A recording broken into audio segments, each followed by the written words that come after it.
So welcome back. I am in the Alps. I know you can't see the view, but I am doing a series of short videos on the effects of stress in our 21st century world. If you haven't watched the first 3 videos, make sure you go back and have a look. We're basically talking about sex. Well, actually, we're talking about the difference between the sexes. So this is video number 4 in the series, and today we're going to talk about the relationship between the stress hormones, cortisol and adrenaline, and the female hormones, progesterone and estrogen, and particularly estrogen.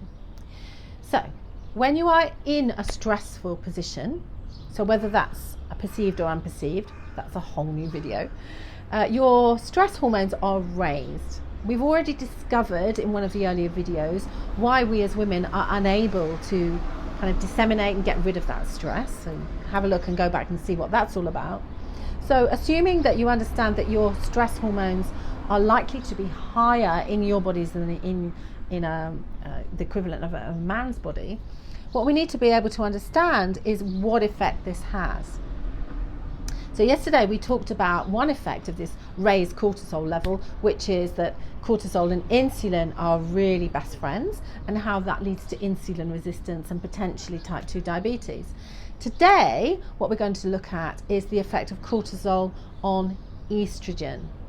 So when you have these cortisol, this high cortisol and adrenaline in your system, it means it suppresses estrogen in your system.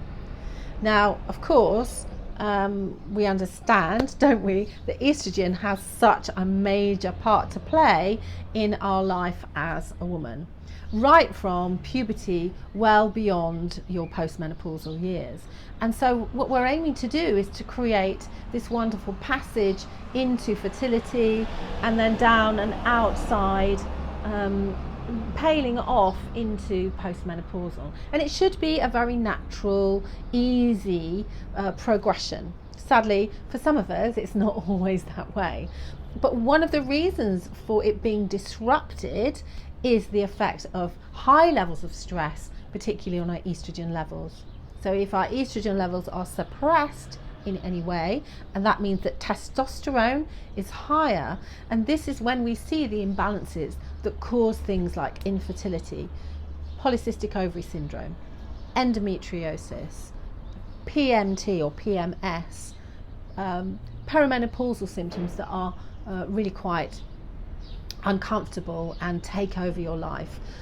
All of those cycles of our lives are affected by the amount of adrenaline, and therefore the amount of stress that we are subjected to.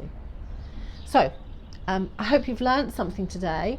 In the next series of videos, we're going to be looking at ways in ways that we can counteract the stress that we are inevitably all subject to in our 21st century world.